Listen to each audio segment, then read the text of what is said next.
Good morning, everyone. Welcome back to Storky Farmstead. So today we're going to do it a little different. I'm going to take you guys into the garden and just kind of give you a view of what is ready to be harvested and what is not, and how you can tell the differences. So this is okra. Now, okra is a staple in the south of Louisiana. I'm not sure, for other states how it's grown, if it's as popular for you guys as it is here, but we literally put it in everything. And so when you look at this okra plant, I can tell you that this one is getting close, but not close enough.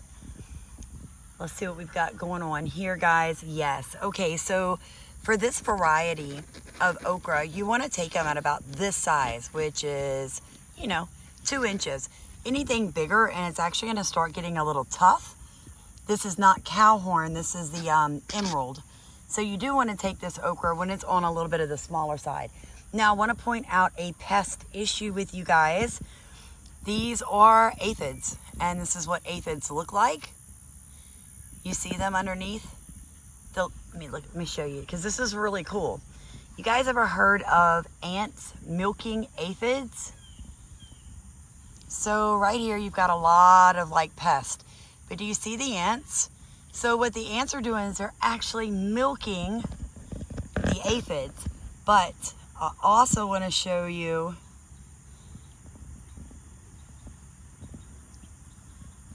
see the ladybug? Now, if I came down here right now and I sprayed a nasty, terrible pesticide, right? Because I want to kill these aphids, I would also kill these beneficial bugs, which, by the way, are going to tear these aphids' behinds up. So it looks a lot worse than it actually is. But I'm going to let nature take care of itself. I'm going to give supportive care to the plant. I'm going to give it a nice boost of nutrients, probably through a foliar spray of worm castings this afternoon, which is basically going to give the plant like an armor. And I'm going to leave it be. I'm going to let these beneficial bugs do what they're supposed to do, which is clean the plant. And they're literally like a little vacuum cleaner. They're going to clean the plant. You can't jump the gun, guys. That's the biggest mistake I think most people make in their garden. They see this, all these black dots and the aphids all over the flowering part of the okra, and they're like, oh my God, bugs, I've got to get out my pesticide and I've got to kill everything. Don't. The life cycle of a pest is like 10 to 1 of a beneficial bug. So what I mean is, this is 10 generations of aphid and 1 generation of the ladybug. If I come out here right now with a pesticide and spray this plant, yeah, I'm going to kill all these aphids, right? But I'm also going to kill the ladybugs. The aphids are just going to come back because it's not a pest problem. It is a soil problem, okay? Now, move down to the next plant. No aphids at all. Look, no aphids on any of these other plants. And it's because, for whatever reason, the soil right there where the okra is just not that healthy. Here, I can tell you I'm probably getting some aphids because, again, ants don't eat plants, but they do milk aphids. So if you start seeing a lot of ants on your plant, you have aphids, guys. That's just your kind of like your first warning sign. Now let's go look at these crazy tomatoes. This side's doing pretty darn good, but I noticed the other day that I was starting to get like a blight. Now this one, curled leaves, but it looks okay. Same thing here. We've got some curled leaves. It looks all right, but I have had to pull some plants because they begin to do this. See this? Once you see that, guys, you're pretty much done. I mean, I'm just being really honest. There's not too much you can do to save the plant once that top dips over, okay? So if I get down here and I pull back at the root, okay, it hasn't started, but what I was seeing on the other tomato plants that I had to pull out was the white fungus that starts crawling up. Now, for me, that's Fusarium wilt, but there's a lot of blight going on this year. I'm hearing from a lot of people, southern blight, all that nonsense. So You know, it just happens. It just happens. Let's take a look. Let's go look at the watermelon. I'm super excited. This year is the first time in my life that I've ever planted watermelon. I think I'm gonna have to get in here and prune this. It's just one plant. I think I let it get a little crazy. However, look at that beauty. So I am excited. Like I said, I'm gonna have to get in here, prune. Now this is another plant right here. And then there's another one here. So they are pretty large. So even after the squash vine borer attack that we went through earlier in the season, we are still growing tremendous pumpkins. And look, I'm gonna show you guys. I'm not joking. Do you see this? You see that? That's squash vine borer damage, right? So that's from earlier this year when I did the video on squash vine borer. I treat it with hot sauce and Vaseline. I am unique in that, but I wanted to just kind of go over with you guys pruning of your squash, your cucumber, your pumpkin. It's very important, okay? So here is the vine, and look how long it is. Look how long it is. It'll just keep producing if you can keep the vine pruned back.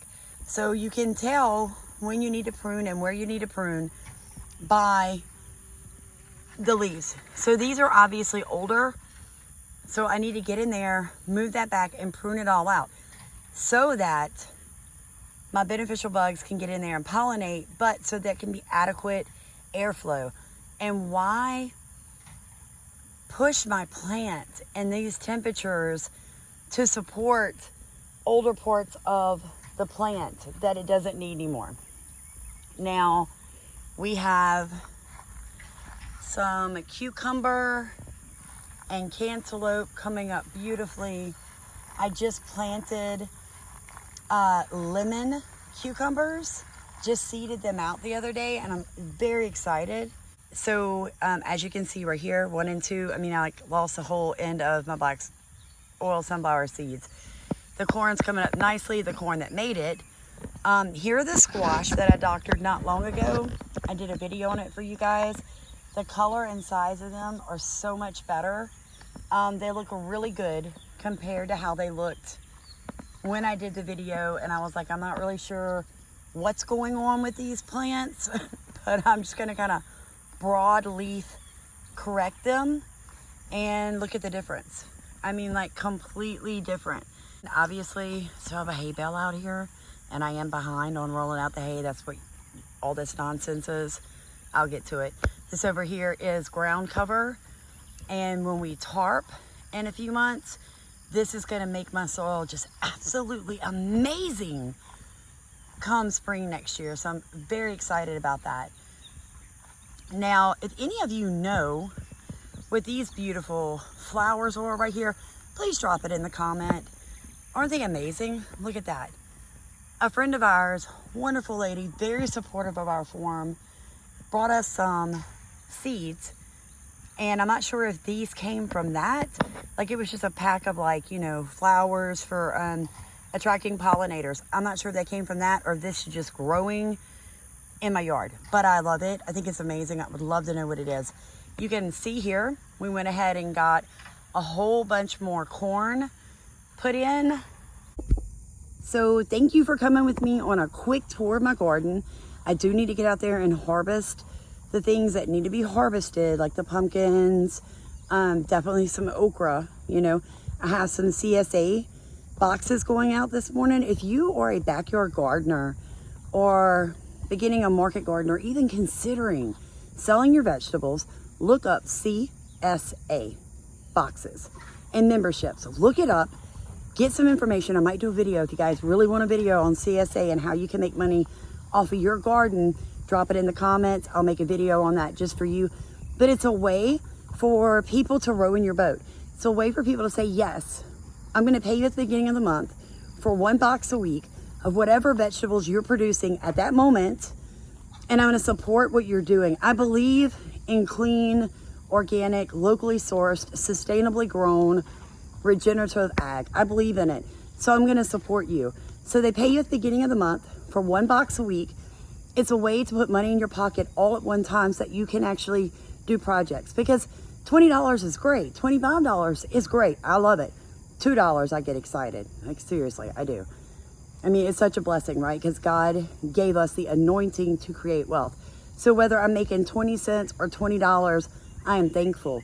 But it is so much more, there's so much more ability to grow when I make $125 at one time. Like, I can do so much more with that rather than just holding a 20 in my hand.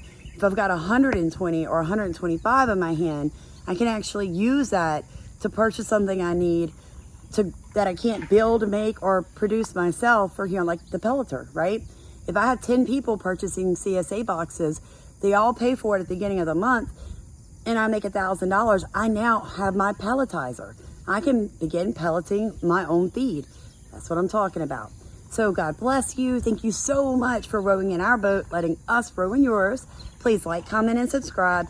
Ring your notification bell, because I'm a big talker and I was an educator, so we're probably going to have a video, maybe 2, most days.